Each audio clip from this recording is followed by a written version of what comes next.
Ready? Ready, Freddy. Freddy's dead. Oh, Freddy's dead, Ed.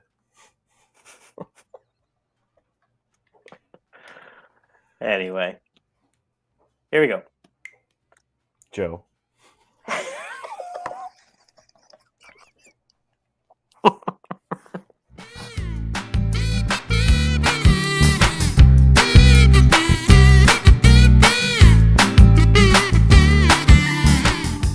Howdy, wonderful humans, and welcome to Board Game Dads, the podcast, episode August 2022.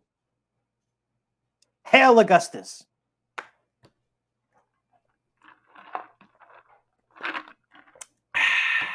Excellent.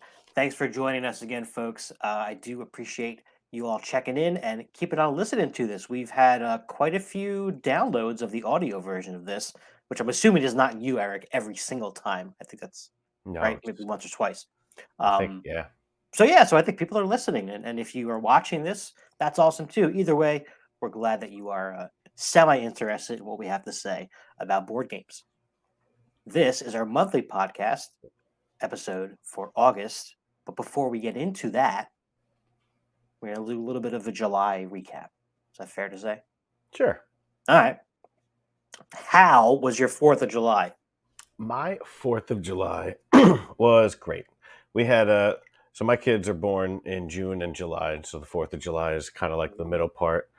And so we kind of did a party weekend for them to kind of do like a celebration for both of their birthdays at once. So we did that, and then the parade on July 4th was awesome. It was around the corner. We walked there, we hung out. They got to see fire trucks and everybody walking down. They were pretty excited, and yeah, it was a pretty great weekend. Nice.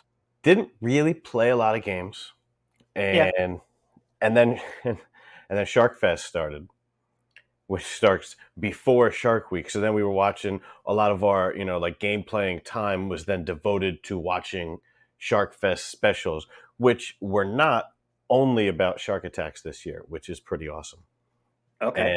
And then Shark Week started. So then we, today actually when we're recording this is the last day of Shark Week. We're doing this little, well, actually, no, tomorrow we'll probably put this up. Well, yeah. Within a couple of days. Yeah. I'm the one who has to edit it, so depends on how much we mess up. Right. But yeah, so this week we didn't play any games at all. So we haven't really gotten a lot of different games to the table in this last month. What about you? How was your 4th of July? It was good. I mean, I'll say right before I forget, summer is tough, I think, because Right. there's just more stuff going on, right? I think Right. a lot of people's board games are probably on the lower end for sure. But the 4th was good, nothing too crazy. I have my second child is pretty young, so she was sleeping by the time any fireworks were occurring. But my son AJ did get to go, and it was right across the street, basically from our house. Cool. Gives you a pretty good view of where they are, and I saw a little bit from back over here, so that was fine. Yeah. Other than that, a little bit of barbecue here, barbecue there. Very hot, and that's about it. It's the hot streak is continuing. Yeah, It's not really lapsed. it's been real hot. We've managed to go to the beach a couple times. We went to Long Island, and then we Yeah. went out to the Jersey Shore for a day. So that was nice.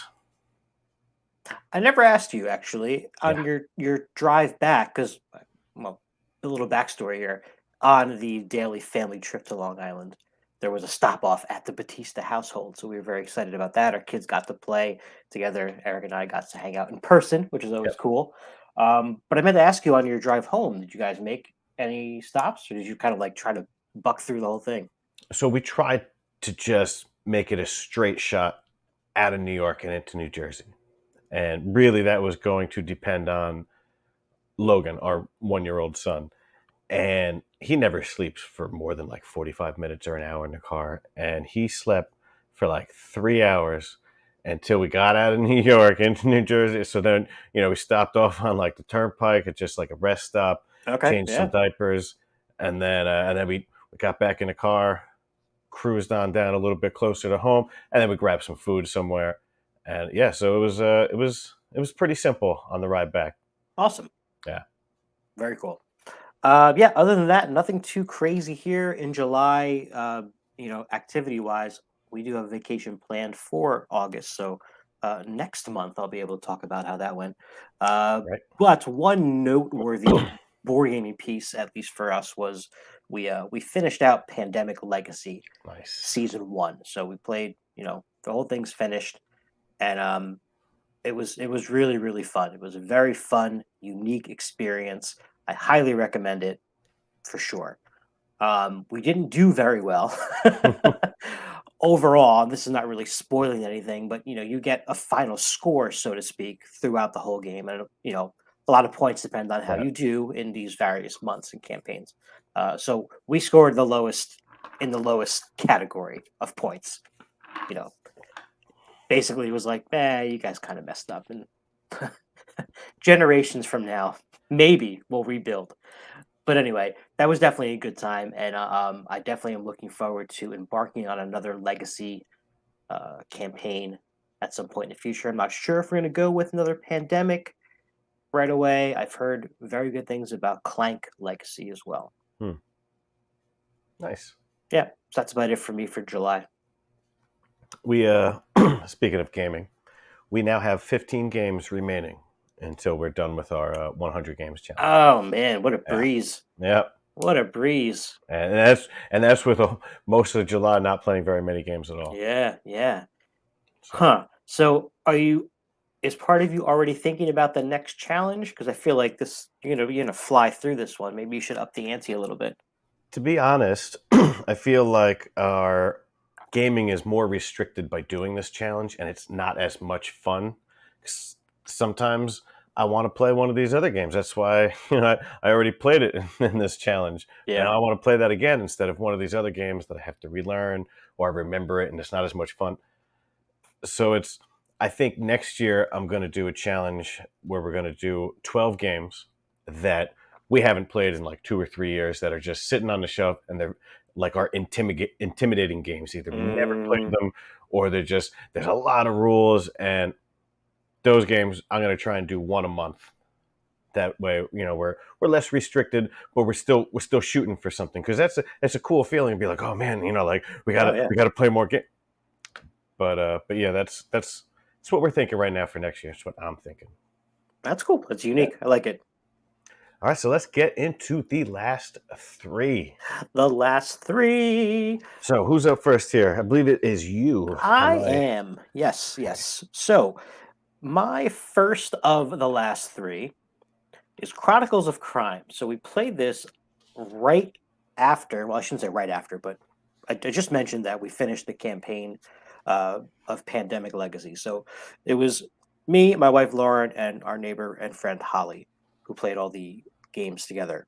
So we were looking for our next game to play for game night, right? Because every time we play with her, we're playing Pandemic Legacy, and she definitely is a huge fan of the co-op. So we decided to go for Chronicles of Crime. Hadn't played this one in quite a while, and we were trying to solve some kind of a kidnapping or murder. I kind of already forget, to be honest. Yep. This is largely an app-based game where you are playing as detectives, and you're going to go around to different crime scenes and interview people and consult with some experts. Like the guy in the lab and the guy at the morgue and all this stuff, or the gal, I should say. And basically, you're going to be scanning the QR codes on these cards, getting some information, interacting with the people, gathering evidence, and then basically trying to solve the case. The cool thing is that you can look around at these crime scenes, and if you have, they sell these like little lens VR holders, goggles. VR goggles, yeah, that you put your phone in, and it makes you look around. So you're looking around the crime scene. I wish that you had a little more time on looking at that. You can look through it again, but it's going to cost you like points or time or something like that. I think I'm cooling on this game a little bit, to be honest with you. I How often feel how often does this game get to the table for you? it's not very often.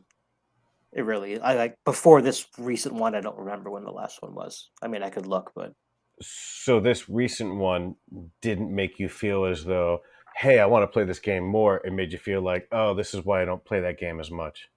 No, it was well, yeah, yeah. I guess the Okay. latter for sure. Yeah, I yeah. feel like because we played this already in our challenge, and we hadn't played this one in a long time either. And I feel like it kind of had the opposite effect. We're like, oh yeah, I forgot how fun and different and interesting this game is. Of course, we also had the the VR goggles, which we like to call VR gargles. I noticed. It's an inside joke between my wife and I. At one point in a video for Dice Tower, Sam Healy said VR gargles, and we we thought it was like the funniest thing in the world. About this one, about the Chronicles of Crime thing. No, I have no idea what game it was Oh, from. okay. Yeah, so that's Um, my I, train of I thought. I think I'm not good at this game, Okay. and it's co-op, right? So it's not like a huge deal. Like I don't feel like defeated so much, but I just I have trouble keeping track of all the stuff and who said what, and there's a game board, but it's really just a place to put all these cards that you're putting out, like evidence. I found needles at the scene, or it was a book, or a kid's toy, or something like that. And after a while, you just have all this stuff out, and all these Yeah. people out, and all these locations out, and you're like, I don't remember all this stuff. And the more you go back and like scan stuff again, the worse you do because you're wasting time. And then the chief calls you up and he's like, "What are you doing? Another person died." I gotta agree. I don't think I'm good at this kind of game either. Now, before we played this, we played Sherlock Holmes Consulting Detective, Oh, well, and that like we yeah. did terribly. Like we would, Sherlock Holmes figured it out in like 8 clues, and we took like 33 or something. It was just like, what? We're never ever gonna do that good. And maybe it's just that's not the kind of game that I am good at. But yeah, I feel like it's not as obvious to me when Yeah. you're doing this. It's like, oh well, clearly that means we should do it. What? But no, but like let's go to the store across the street, see if they saw anything. Nope. It's probably the same reason why I was never good at like those like quest adventure type like video games either. Like I never succeeded at that stuff. I never put connections. I don't know. I digress. What I learned is I would never be a good detective in real life. Hmm. Yeah, So me that's that. neither. All All right. right. My last three, first of my last three is Get Bit. Now, Chomp, chomp, chomp. like I said earlier, it is the end of Shark Week, and so obviously we had to get this game played during Shark Week. Obviously. This is designed by Dave Chalker, plays 3 to 6 in about 10 minutes, and I think it was published by Robot Martini Incorporated, and I don't know, however many more. It's a hand management game with player elimination. It's a trick taking game. You're everybody's putting down a card, and we have to play. My wife and I play the 2 player version, and so you just Right. play as like 2 different characters. They put down a card. Any doubles don't move. Otherwise, you move in order. All right. So whoever puts down a 1 has to move first. So if everybody gets to move, that guy basically is just going to end up in the exact same spot that he started. Right. And then after everybody moves, the shark takes a leg or an arm or a whatever off the last person, and then that person goes to the front, and you go again. Everybody plays a card, and that's the game. So you can see which cards or which card numbers everybody else has played. Like once you play them, you keep them face up, and Right. so I'll know. Oh, I'm the blue player. The red player over there doesn't have a 4, so I can. He already played his 4, so I can play a 4, and the green player doesn't have a 4, so I can play this and have pretty much certainty that nobody else is going to play this card, and then I get to move, and that's the game. It's not that great. It's got a shark that's trying to eat you. Technically, these are robots, not humans, and you know it's not great for human shark relations, but it features a shark, and it's fun, and it's cute, and it's really, really simple and easy to get to the table. Yeah. Yeah. For sure. This is Yeah. an attention getter as well. If you ever play this in public, people are definitely going to come over and take a Oh look. yeah. What the hell are you guys doing? Yeah, this is fun. It's silly fun, and you could argue an interesting conversation piece, even if you just like had it out. You're like, oh, these are kids' toys. No, it's a game. Let me show you. Yeah, you know what? This is a great great game to bring with the family to like a seafood restaurant. Yeah. While you're waiting, you just play around the table, and everybody's trying to not get eaten by the shark. Dun dun dun dun. Yep. Moving forward. Awesome. Moving on. All right. My next one is a doozy in that it is one of my favorite current games for sure. Mm. That is Welcome to the Moon. So if you know anything about, or if you've watched any videos from Eric and I mean, you know that we like the Welcome to series of games and all the expansions. One of our favorites, able to be played over Zoom, which is a huge thing as well. Welcome to the Moon is definitely a step higher, but not so much so that it's a huge thing to tackle. The awesome thing about this version is that it comes with 8 different boards and they're dry erase boards already, so you don't have a pad of paper or anything like that. You could play any of these levels 1 through 8 as standalone games, whatever you want, but the game does have a campaign version where you play through them in order, and that's really, really fun. There's a little bit of a storyline to it, about heading to the moon and terraforming, and all this other stuff happens. And there's just a little bit of decision making, which is cool. If you win the game in the campaign, then you're the captain and you get to choose something next time. I forget what the order of it is, but basically, if you're familiar with Welcome to, there's those 3 scoring bonus cards that you're trying to get, those scoring goals. So in this game, as the captain, you make a choice, and whatever decision you make is going to tell you to take out these 3 cards instead of these 3 cards. So again, it's minimal, but it's there. But man, each one of these boards so far has been a ton of fun. They all play a little bit different, but they really do keep the core mechanism of Welcome to. Same thing, you're flipping over the card, 3 cards to choose from with a number and a symbol. But there's just a little bit of a twist on each one that it really, really feels different. So much value out of this game based on that. Replayability is off the charts.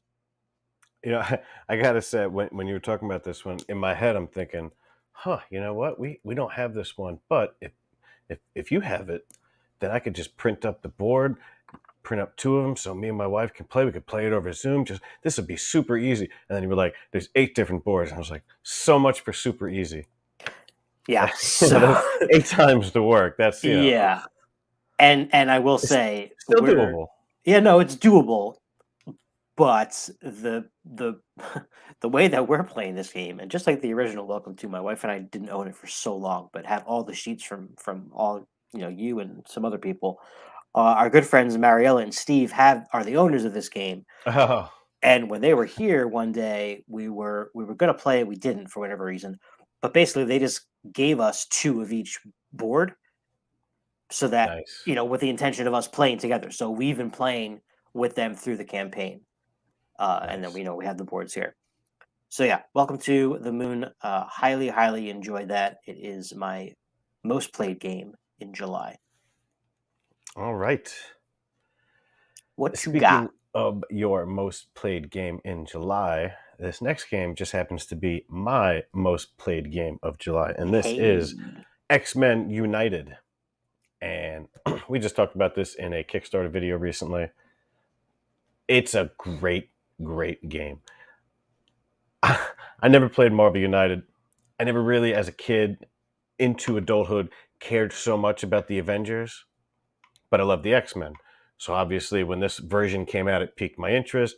Got super excited for it. There's a ton of characters that I remember as a kid, and you get to play as most of them. There's a few that they left out that I'm a little sour about, but this is designed by Andrea Chavasio, Eric Lang, and Francesco Rugerfred Seda. It's 1 to 5 player game. Plays in about 40 minutes, and it's a cooperative card game. You get 4 cards in your hand. They're going to have 1 or 2 symbols on them, and whatever card you play, the next person that goes gets to use the symbols on their card plus the ones that you played out. So as you're playing cooperatively, you're playing cards that are going to help the next person as well. hmm And you got to go around. You got to defeat certain threats and defeat thugs and civilians, and then eventually the villain. You can't go after them super early in the game. But I've been playing a lot of this solo, just to like kind of cruise through and play a lot of the characters. Like I Hmm. said, there's a ton of content. There's, I think, in the all in pledge, which I did not get, there's maybe 80 heroes and 35 villains. And so I got about maybe 60 to 70 heroes and about 30 villains. So there's still plenty to play through. Right. And every character is different and unique. And it's a lot of fun. And I'm going to keep on playing this one. Yeah. I really enjoyed my plays of this as well, and I can't wait to get more plays in with all those characters that you Yeah. have now, for sure. So yeah, be sure to check out our video about that. We go through a lot of the characters and talk a lot about the different levels of the Kickstarter campaign. So check Yeah, that out. I'm not great at describing how to play a game, so just keep that in mind when watching that video. Anyway, my last of the last three was a game that we got played out with a couple friend of ours at a brewery. So this was a, make sure the table's kind of clean kind of game. But sometimes if you've been to any breweries or a lot of those places where you can do some tastings and things like that, a lot of times they have some board games there, and Hmm. they're usually in pretty cruddy condition, but they're there. So it was funny. My wife and I got there, and our friends were already there. And right behind where they were sitting, I saw a few of the games, and our friend was like, "Yeah, I opened up the taboo box, and there were like 5 cards inside." I was like, "Oh, that's not much of a game." But anyway, I mentioned this because they almost always have Jenga, because that's just like a game that's everywhere, right? Hmm. And so I purposely brought another stacking type game to kind of fit with that, and that is Rhino Hero Nice. from Haba Games. You definitely have heard Eric and I talk about this one before. There are a couple different versions, including a junior version and a super battle one. This is just the regular old Rhino Hero. Basically, you get a hand of cards and you're trying to get rid of them by playing them as the next level of the tower. But in addition to it being that support system, it also has an action on it. Usually, some of them don't, but it'll make the other players do things like skip their turn or draw an extra card or have to move Rhino Hero, which is a little wooden meeple that you have to pick up from whatever floor he was left on and move him to the next one that someone just played. And this is a lot of fun. It's definitely silly fun, but I've never played this game with someone who did not have fun. I'll say that. Yeah. And you always get to a point where, and it happens in this game as well. Our friend was like, "What? How am I supposed to do? How am I supposed to do this?" And inevitably, you have to get up and walk around the table and get a better angle on something, and do a little bit of a squat and try to get your fingers in there because it gets a little hairy to get that little guy out. Very cool components here. You get to fold the cards as the wall, so kids are gonna love this as well. Can't say enough good things about Rhino Hero. I was happy to get it out. It's been a while. When you said in every game, inevitably, I thought you were going to say somebody pulls out their phone to take a picture of this giant thing on the Ah. table. Because I don't have regular Rhino Hero. I have Rhino Hero Super Battle, which is a little wider. It's not just a Right. single tower. And so whenever you play that, somebody's going to pull out the phone and take a picture of it or take Oh, a yeah, video because they think the next person's going to knock it all down. for Great sure. game. Yep. Highly recommend. All right. My final game in the last three is a brand new game. Played it probably like a month ago, like many, many weeks ago. We only played it the one time. It's a game called Planted. Saw something briefly mentioning it on I don't know, a Dice Tower video or Rado, and we went out. We saw it at Target. We checked it out. We were like, "Huh, this looks okay." Bought it. Liked it. It's Phil Walker Harding. Mhm. It is called Planted, a game of nature and nurture, which you could have just called it Planted. Mm. That's that's kind of annoying. Anyway, it's published by Buffalo Games. It's a 2 to 5 player, 30-minute game, and it plays ages 10 and up. And it's basically, so what's funny is I looked up Board Game Geek to see what they described the mechanisms of this game. So, I could sound like I know what I'm talking about. And and they had it listed the only mechanism was simultaneous action selection. And I was like, huh, I know it's been like a month since I played this game, but this is a card drafting game.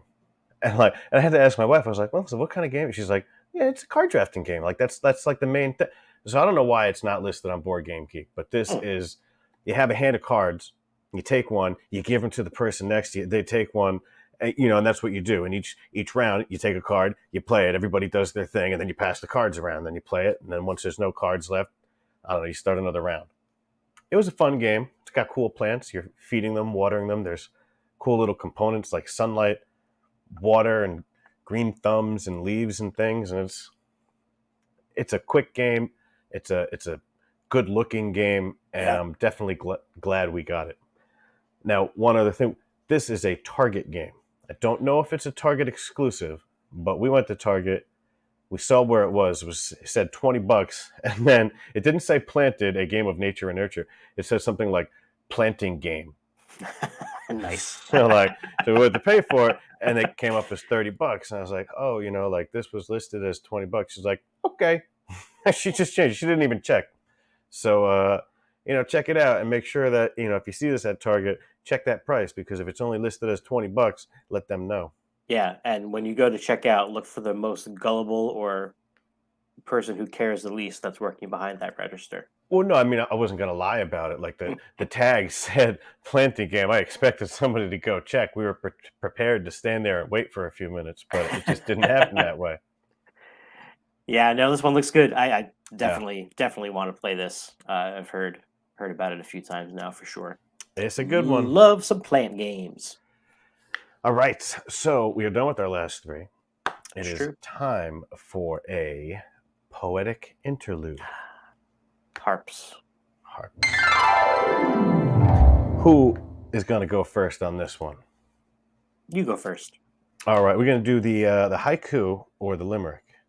My haiku was written first, so let's go haiku. Okay, this is an easy one. A trick-taking game. Up to 8 players racing. The loser is chum. Oh, that's get bit. You just talked Yep. about that game. Oh, nice. I was thinking about it. I was like, I can't believe I'm going to talk about this game, and I have that. Whatever, he's going to get it anyway. And it's Shark Week. I know it's not Shark Week when this is on, but it's Shark Week when this is being recorded. I think mine is always harder. I'm sorry. I think you're gonna get it though. We'll see. We'll see. All right. Giving one word clues. The quietest party game. All kinds of versions. Oh man, it's got to be code names. Can't be just one. There's only the one version. Code names. Codenames is All correct. right. Yeah, that wasn't too hard. All Not right. like All some of right. those other terrible ones. All right. Let's Anyway. get into our August Days of Recognition edition. Oh. Also known as holiday time. Holidays. Well, they're not all holidays. Some of them are Well, just, like true. this first one. National Coloring Book Day. This is just a day for people to, I don't know, play with their coloring books with their kids. But there's also a board game that has to do with coloring. And Yes. I have had the opportunity to play this game, and it is actually pretty fun. Yeah. Now, your kid really needs to be able to color within the lines before you can even consider playing this with them. Sure. But it's a fun one. It's a cute one. It's something to get the kids into a roll and write style game. Yeah. Have you gotten a chance to play this one? No, I have not. But I mean, obviously, I know how it works, and again, I mean, we just talked about Haba, and we have talked about Haba in the past. Right. They just keep making really good stuff. They're really on the ball here, and I do want to add quickly that you don't have to just be a child to enjoy coloring books. You know how many That adult is true. coloring books there are now? That is true. Now, do your kids do coloring books? Do you have a favorite? Because we use the ones Mm, where they use the markers that only work on the paper, not on the shelf or the door or the wall or wherever You mean like those like kind of like white looking markers Yeah. that don't look like a color? Yeah, yeah. We have some of those. We also have a good amount of the like water pens that kind of do the same thing. They just like Yeah, those are reveal the fun, picture. but we have the our kids like to suck on the water thing. So we keep on having to take it away from them.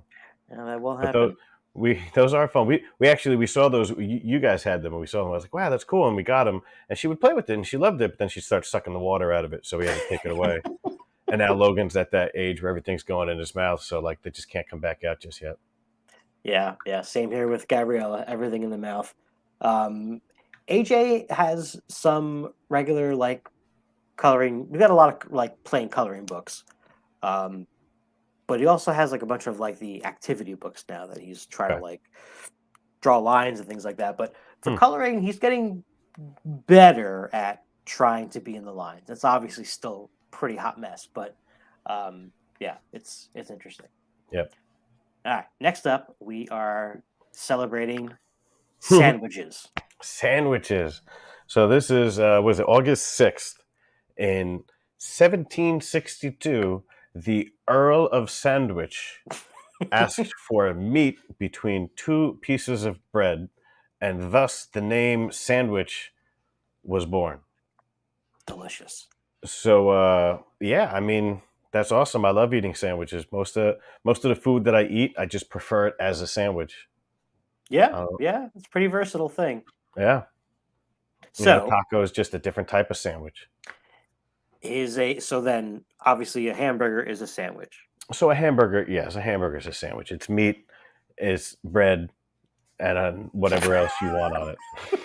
Like that's that's what the guy wanted. That's what Earl wanted. He wanted meat and bread.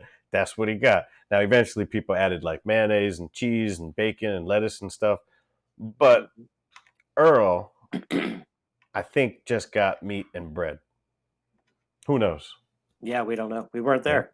that's true. So on the same train of thought, then is a hot dog a sandwich? Yes, Oh, okay, because sometimes the hot dog bun rips, and then it's okay, meat between two pieces of bread. okay. But then, are you saying until it rips, it's not a sandwich? No, no, no. That No, that I'm saying it's still a sandwich, but if you're trying to get me, I'm going to turn that one off right at the beginning. I'm going to be like, nope, you can't use this as an exit because technically, all right. What's your favorite type of sandwich? Oh man, I like a cheeseburger Yeah. with lettuce, mayonnaise, and some crispy fried onions. How about your favorite cold sandwich? Probably ham, bacon, lettuce, mayonnaise. Okay, Yeah. interesting. You? Uh, for hot, oh man, I mean, if It's got to be a burgers, cheeseburger, right? yeah, burgers really like. I mean, it's a sandwich on a technicality, but it's like a whole It's different kind of food. it's such a good sandwich that it gets another name. It's burger. It's not just a sandwich. It's like Yeah. a high class cooked sandwich. If I'm getting a cold sub or hoagie or whatever it is you call it in your neck of the woods, I call it a sub. They call it hoagies. yeah, there's also heroes and Yeah, grinders. grinders, right?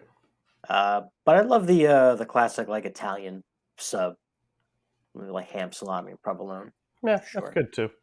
But if I'm making like my own lunch, especially if I'm like on the go a couple days a week, I still go PB&J very, very often. I have it every week, easily. I haven't had a Easily. PB&J in a long time. And just to throw this out there, if it's available, I will usually get fresh mozzarella as the cheese. Otherwise, just American, occasionally provolone. Got it. All right, let's move on because now I'm getting hungry for a sandwich. Our Well, next I'm day, gonna take your mind off of that with August 8th. oh August 8th, most commonly known as Odie Day. I mean, if Garfield the cat gets a day, then Odie gets a day. Now, okay. it's kind of annoying that Odie Day also is International Cat Day, right? Like it can't fall on Dog Day, but whatever. So there's Odie Day, there's International Cat Day. There's also Batista's birthday. That's me. That's you. Happy belated. Well, I guess it's not. No, happy birthday. Happy Future. early birthday. Yeah. Yeah. Yeah, Thank you. you're welcome. But yeah, so August 8th, National International Cat Day. So why not talk about Isle of Cats and Isle of Cats Explore and Draw, which we Oh have talked yeah. about ad nauseum. Personally, I think Hmm. Isle of Cats Explore and Draw is the better game currently, but Isle of Cats is a great game too. What It do you is. think? I feel like you're on the opposite end of the spectrum on. I definitely am on the opposite end. Yeah, for sure. I don't dislike the explore and draw, but it's just such a big production game. It just looks so cool when everything is out, filling up that boat, with all these polyomino tiles everywhere. The other one is just piece of paper.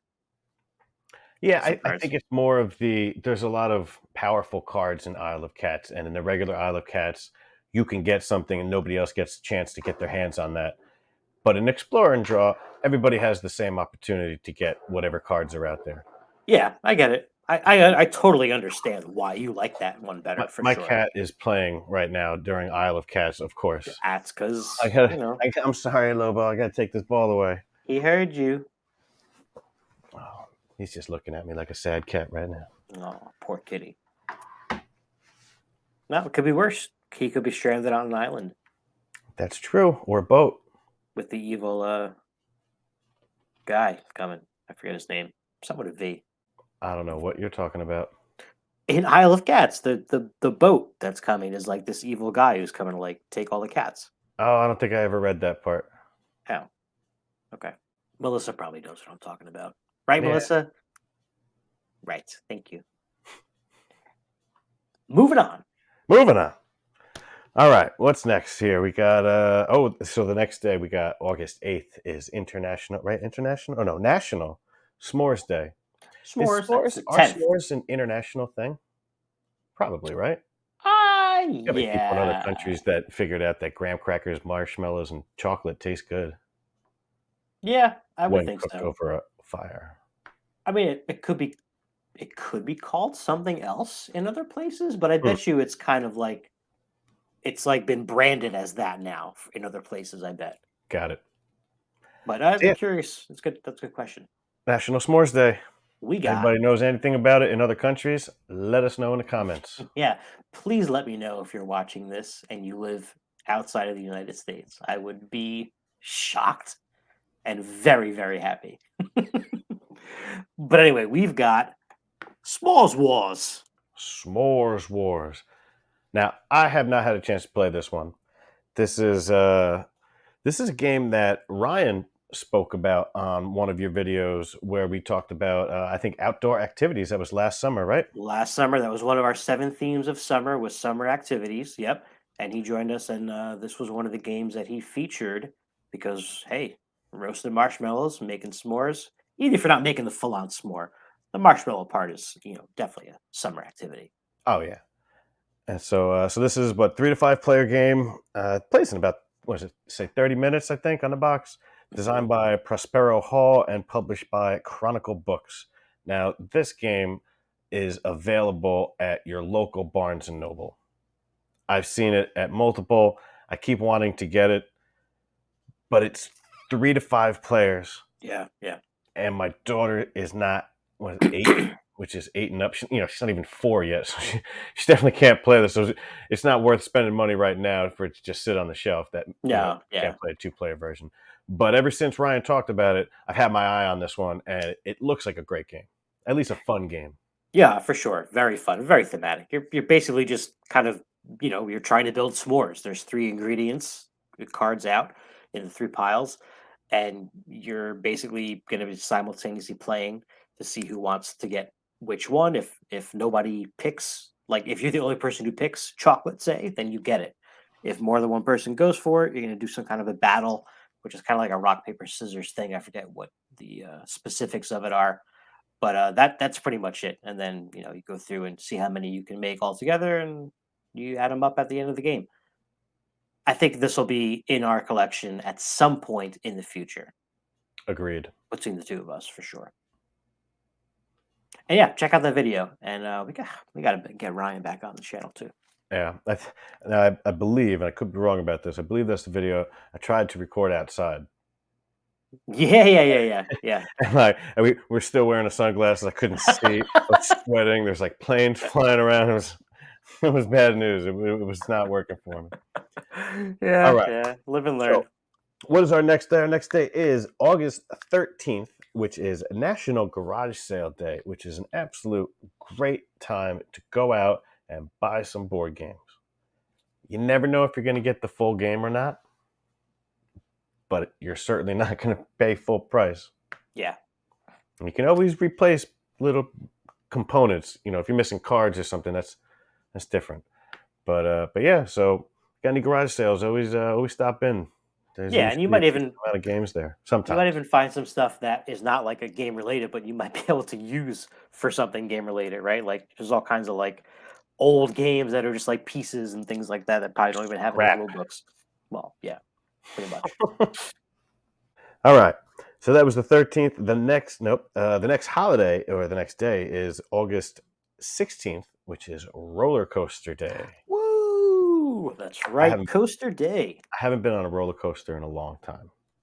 Okay. And I'm afraid that it's probably going to be a long time before I'm on a roller coaster because my kids are only 1 and 3. And Yeah, that there's those mini when ones I that you do can go go on a on. roller coaster next, I'm gonna hate it. Nah, That's really? a fear that I have. Like after, possibly like 15, 20 years in between roller coaster rides, I'm older now. I'm just gonna hate it. I hope not. I hope not for you. Yeah, we'll see. Roller coasters definitely are in a few different game themes and even video games. There's definitely some classic computer games like Roller Coaster Tycoon, Park Builder, things like that. I did a video last summer with Jen, the board game librarian, about this very day, where we talked about said games. I have one to mention that I own and do play, and that is Steam Park, in which you are building a theme park for robots, and it comes with really cool cardboard 3D rides that all have these different, themes to them, and they're very colorful, very cool to look at. You're building your park out. It's a real time dice rolling game where you pick things and then do the actions afterwards. I have another roller coaster game, which again you can go back and watch the video I did with Jen. This game looked like it was going to be so cool. It's called Coaster Park, and man, I never rag on games really. I try not to because I basically like everything. This game is awful. Do not play this game. It is not even a game. It's more of an activity. And usually when people say that it's like a party game or like a little bit of a deduction thing, this is like a straight up take it out, play with the pieces, and then put it away when you're done. And that's all I'm gonna say because now I'm getting mad that I'm even talking about this silly So game. wait. This is Coaster Park you're talking about. Coaster Bar, yeah, yeah. Is Steam this the Park is great. game? Is this the game where you have like 3D track and you're dropping a Yes. a, a, a marble? Yep. So that's such a cool gimmick if that worked, Yeah. Yeah. but That's didn't work. All right, moving on. August 17th is National Thrift Store Day. So okay. if you missed out on the garage sale a few days ago, just go to the thrift store because it's probably open. Check out the games they have over there because sometimes they actually have some decent games over there. They have a ton and they got a ton of garbage, Yeah. but you never know when you might find, especially, I, like now we're looking for like fun games for kids. right. A lot of kids games there. I think your odds are better at the thrift store than the garage sale Yeah. Oh, overall. absolutely. So yeah, definitely worth checking those out. It's something I like to look for when I go on vacation, right? Because if you go to the ones around you, you know, they're pretty much gonna have the same stuff.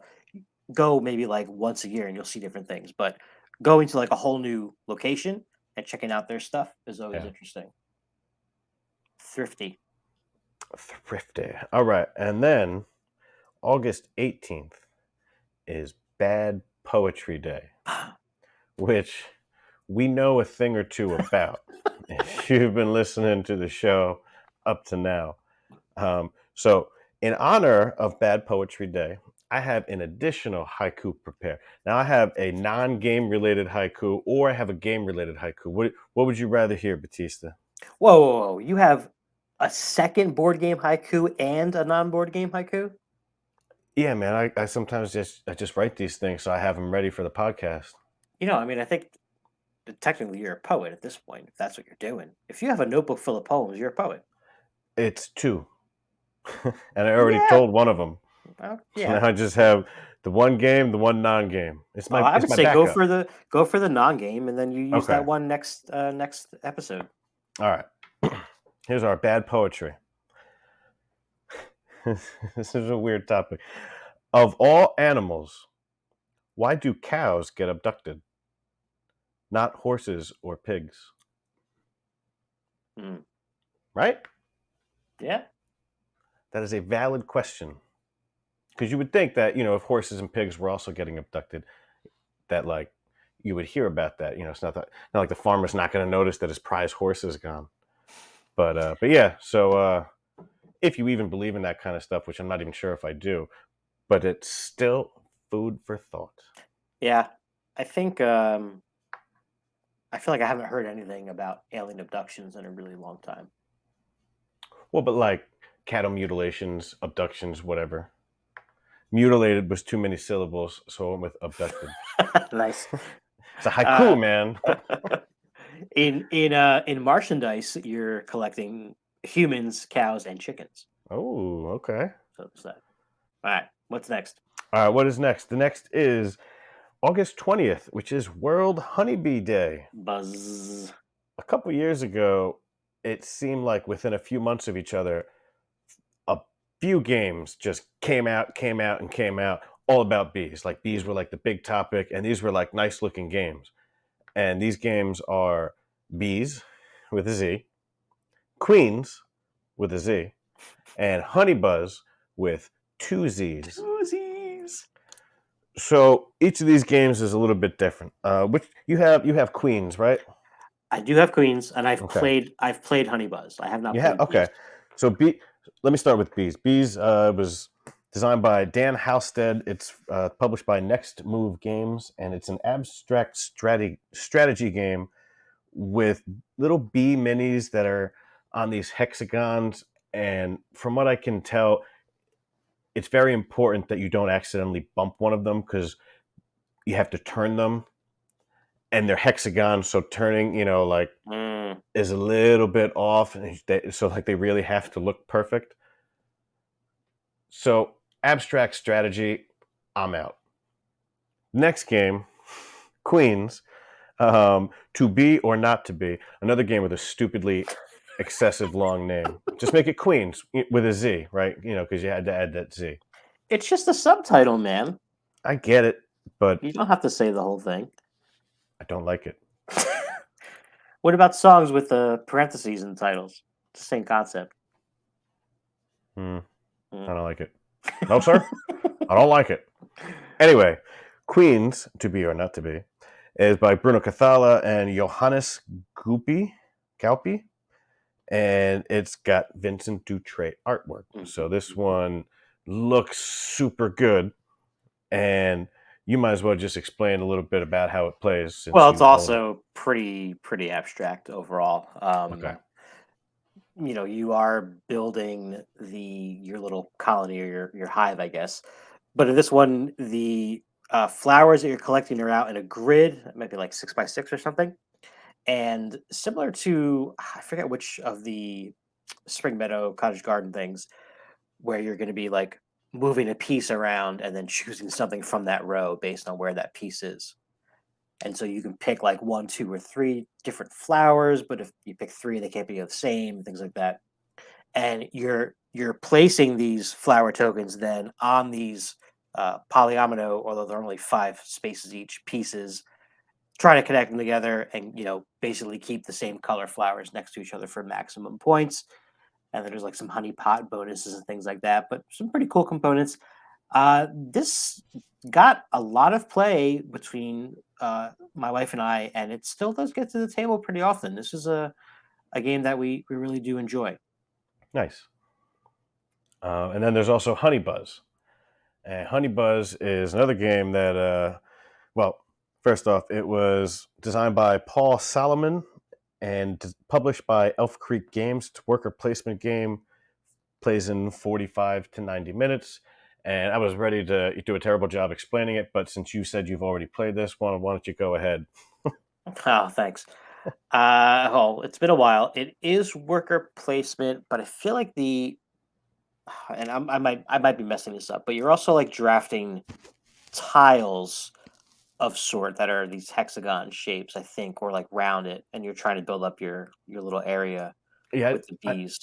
I know there's some economics in this game where you're trying to sell honey to different animals and Yeah, things like that. yeah, So there's a few things going on. definitely, Um, definitely. Like the value of the different types of honey changes, like a little bit of a market there, like you said, and then right.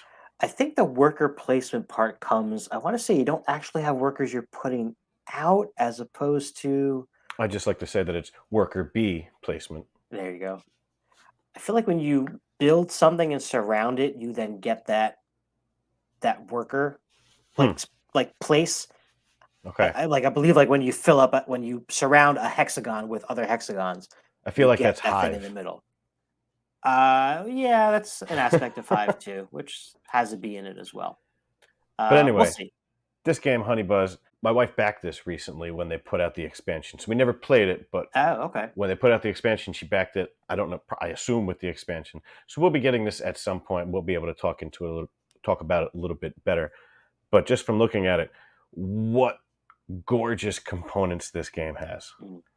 Everything just looks really great. I know Queens has Vincent Dutrait. That's great. Honeybuzz, looking at this game, the different boards and everything just looks really great. Can't wait to get this and get it to the table. Yeah, this was on my wish list for a while, and I think it's been out of print for a good bit.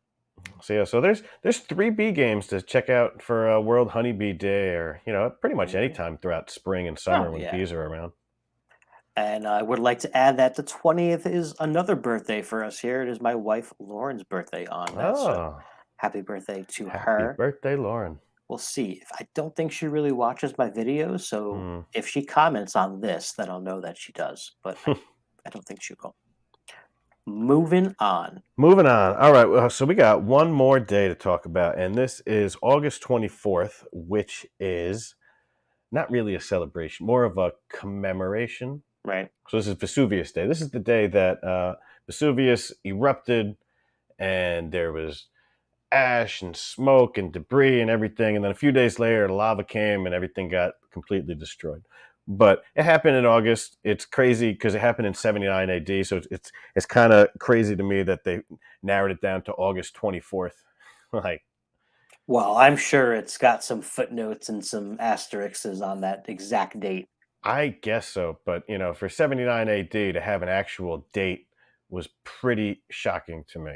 But anyway, it's just an excuse at this point to talk about one of my favorite games, The Downfall of Pompeii. Mhm. This game, the cover looks super boring. The board looks super boring. It's kind of a pain to set up initially. Yes. And then it's also not super easy to explain because the first 40% of the game is completely different from the final 60% of the game. Mhm. Or maybe it's like that 50-50 split. But basically, you're in the beginning, you're doing one thing and you're trying to put out a bunch of people into your city because you want as many of them to get out as possible. And when you play a card of a specific building number and there's already one or two or however many people in there and one more will fit, you get to put a guy out, plus you get to multiply it and you get to put out however many other people are in that room. You get to put them out in other buildings somewhere. So you really want to like play the right number of cards when you can. And then the second half of the game is everybody's running for the exits, lava's coming out, you're trying to block off the exits and burn people alive, and it's fun, it's hectic, it's crazy. You get to take other people's meeples and throw them into the volcano. Oh yeah, very satisfying. Oh yeah. And make a sound. Yep. And you might, and this is extra rough with only a two-player game, right? But you may draw multiple omen cards in a Yeah. row, and then you're just picking off your opponent's pieces left and right. And now this is Yeah. a game that comes with the components for your actual people you're putting out are like little uh, hexagonal prisms, I guess they would be called, but Right. you obviously upgrade it to meeples. Oh, we upgraded as much as we could. We got, upgraded dice. We don't even use dice for the game. We literally just bought some dice that look like lava just so we could figure out who the first player is. We got like a lava tile bag that looks like lava. It's like that orange kind of color. Awesome upgrades. And and obviously the little people. It's so much more rewarding to take a little tiny person and throw them into a volcano than something that looks like a trash can. It's just a hexagon. So check this game out if you Yeah. like it. If you like it a lot, after you figure it out, because like I said, it's got a pain to set up. It's not super simple to explain for a first play for somebody, but what a great experience! Yeah, it is. It What a is. great experience! All right, so that is it for our Days of Recognition August edition, and now we got our poetic interlude number 2. So I think you're going to be starting this one, and this is going to be the Limerick. This is the Limerick. Let's do it. All right, here we go. There once was a group of explorers who traversed through a mine around corners. It was riches they sought, but some did get caught by doubling the traps and the horrors. Wow, I don't think I know this one. Oh, come on. Hold on, can you say it again, or is Yes. that going to be? There once was a group of explorers who traversed through a mine around corners. It was riches they sought, but some did get caught by doubling the traps and the horrors. Oh man, I feel like this is something that I should know, and I'm just not thinking correctly. So I'm gonna Yeah, have you're to. gonna kick yourself. Yeah, I'm gonna guess Subterra, even though I know it's not Subterra. Okay. Do you want an extra hint? Yes, I would love an extra hint. Push your luck. Diamant. Yes. Okay. Now the dog's out here. Oh on, go boy, lay it's down. not dog day. Sorry, Ren. You gotta wait till No, next Odie month. Day though. Oh, that's true. Go lay down. All right, so it is my time to give my limerick. Let's see. Oh, all right. You ready? I got to do an accent for this one. Oh God! Please don't Avast offend ye anybody. matey. Oh. Avast ye matey, for this be a race, and wherever I see your scurvy dog face, I'll attack your ship with the roaring of thunder. Ammunition and gold is what I shall plunder, and maybe we'll take some food just in case. Jamaica. Jamaica. Yeah. Yep. Good rhyming. Good rhyming. Awesome. All right. So now we get to talk about the Hotness. It's We got some getting exciting hot. games in the Hotness. This was a good one. This was a good one. There was a lot to choose from, and I think these three are definitely very very interesting. This first one for sure jumped out. Both of us, I put on the slide, knowing that you were going to pick it anyway. So I was like, I'm just going to put this on there. Yep. This is definitely going to be one of them. What do you got? So this is Horizons of Spirit Island. Mm-hmm. So now this is first off, Spirit Island's putting out like a bunch of accessories upgrades, like thinner cardboards for the creatures so that it doesn't take up as much space in the game box. Oh, okay. There's some other stuff, and then there might be an expansion coming out later on, but specifically this one, Horizons of Spirit Island, they talked about. Target had approached them and asked them to make a more streamlined version of Spirit Island, and the Spirit Island people were like, no, but we're going to make this other game instead. So it's basically, this is Spirit Island. Mm-hmm.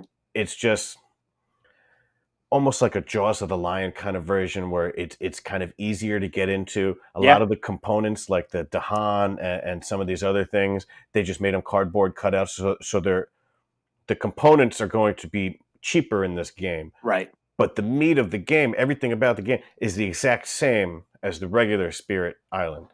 And so this is technically kind of an expansion for that, because you can play this and you can take these new spirits and play them in the other game, and vice versa. But these new spirits are a little bit simpler, like Spirit Island, they kind of went off the rails a little bit. They were like, oh man, like we have all these cool spirits and we're going to make an expansion. We're going to put out 12 new spirits. And like, there's a lot of them are super complex. Me and Right. Melissa are like, we play this game, maybe like 2-3 times a year. like which is actually a lot for us. And 2 or 3 times a year, we're not playing with super complex spirits anytime. Right, right, right. Like there's a whole bunch of characters we haven't even played with. We're like, oh, I like this guy, super complex. Oh, I like this guy more. So this is going to have basic, simple characters that can still, compete in a game with some of these other ones. They'll do their own thing, but they're easier to understand. Do you think they're gonna be like, are they even simpler than the most basic ones in the original game? Or I are they on think that same level? they're probably just as simple. Now, Okay. some of the characters that came with the base game at a certain point they put out new cards for. They kind of changed something. They were like, oh, so that these characters don't get left in the dust, this one action or power or whatever changes to this other thing. So now they're a little Mm. bit more powerful to keep up with all these other guys that we just went off the rails and created a bunch of these creatures with these weird names. But yeah, so they got a bunch of new spirits that you can be, and That's cool. that's all I want from an expansion anyways, just more spirits. And like for them to put out an expansion with more spirits that are easier to play as, Right, right, I mean that's even better for me. I'll get these played before some of the ones that I got from the Kickstarter 2 years ago in the mail. right. But I very very excited about this one, and it's going to be a Target exclusive. It's only going to be $30. Yeah, So yeah. anybody that's ever played it and liked it and was like, "Oh, I would like that," it's pretty expensive though, and $30, and all the components that they're dumbing down aren't that great in the first place. Well, You they know, are, but the it's Dahan are wooden; they look like mushrooms. I don't know how they're supposed to be, like natives or locals or whatever. I thought they were just like huts. Yeah, Whatever. It doesn't matter. It's what you're saying. It doesn't change the gameplay. And I'm curious if this is going to be something that we see more often now. Your analogy to Jaws of the Lion is spot on, and I think there's definitely other games that could probably benefit from a similar model. So it'll be interesting to keep an eye on that. yeah. Like it's not exactly like Jaws of the Lion because what they did mainly is put out the exact same game with cheaper components, but everything's a little bit simpler to understand.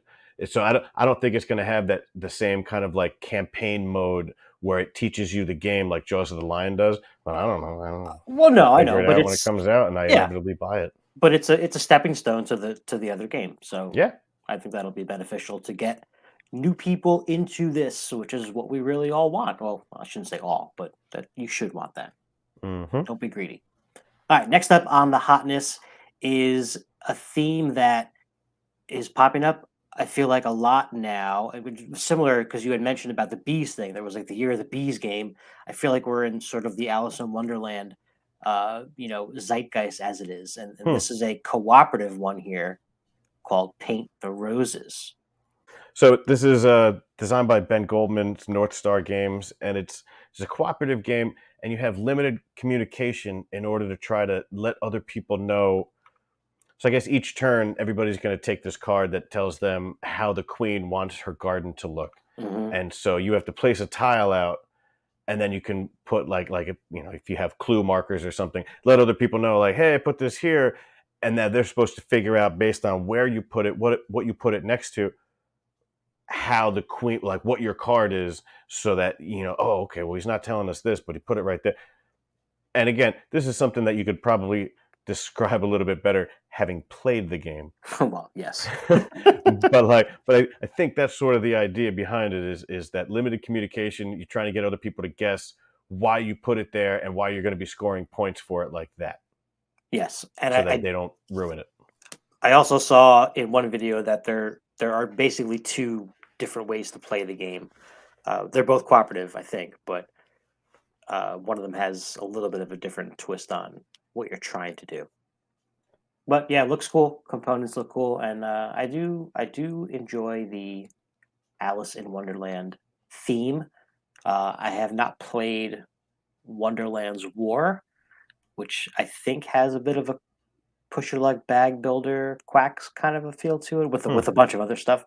But either one of those, I'd be definitely willing to give a shot. So you know how much I love cooperative games, and this just takes the cooperative game, but it does something different. and anytime, in limited communication, however you want to make it different, just a different way to add that cooperative element into a game is always going to make me interested. So I'll definitely try to check this one out because that's my jam, man. Cooperation. All right. So our final game for the hotness list is a game called Starship Captains. Not Now, cooperative. what? Not cooperative. Not cooperative. Now, I saw this game on the hotness list and I was like, this game looks stupid. Right? Like, it's trying to be, Star Trek. I don't even like Star Trek. Stupid. Just, I'm very dismissive because there's too many games that you can't, be excited about all of them. But then I was like, you know what? Like, this actually might not be terrible. Might just have more of a fun kind of vibe to it, being cartoony and spacey. Maybe it's trying to make fun of some of these other games. Let me check it out. And it's not a lot about it that I could find. It seems like it's going to be released at Gen Con, which I think is this coming weekend.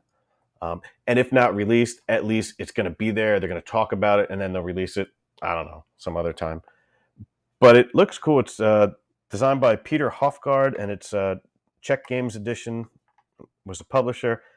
Seems like it's action selection, engine building, and I think deck building. It could be bag building, but those are three mechanisms that I'm immediately interested in. Yeah. Like, I love action selection. I like engine building, and deck building's pretty cool as well. So I am now interested in this game. The designer, I think this is his first game. So I'm also a little nervous that the rule book could be awful. But we'll see. I don't know if that's dependent on that, right? I mean, I don't know. But like, I have nothing to be like, well, let me see what else he did and be like, oh, okay, like those games like were okay, or what's more than likely to happen, be like, oh, I've heard of those games. But yeah, there was nothing. So, it's just something to throw out there. Looks interesting, sounds interesting. Little concerned that it's going to be one of those try to play it once, never want to play it again because it was such a miserable experience type games. Not that the game's bad, but if there's too much checking back and forth, oh, we played this wrong, and then back and forth, and I can't find this in the rule book, and then we got to watch a video, and they barely mention it in the video. Bad taste in the mouth. Yeah.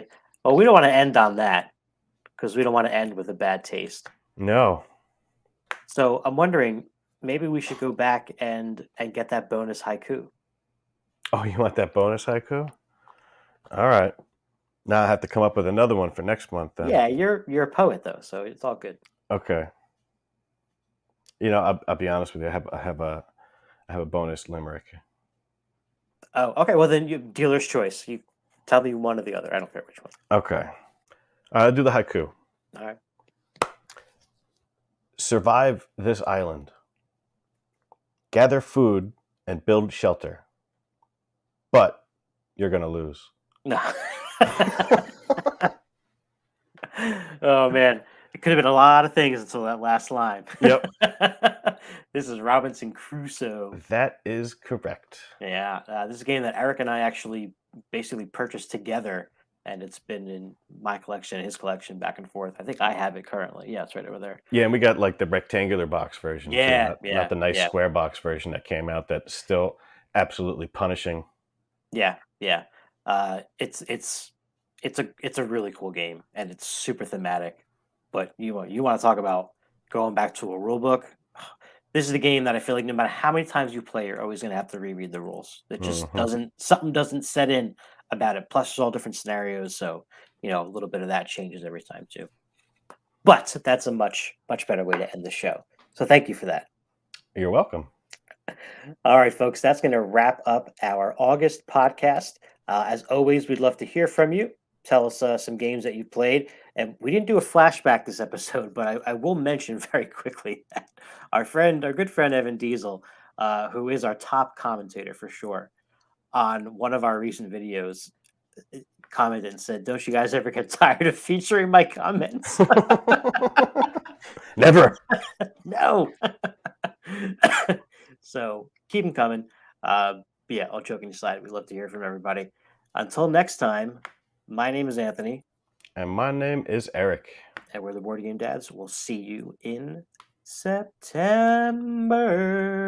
Bye.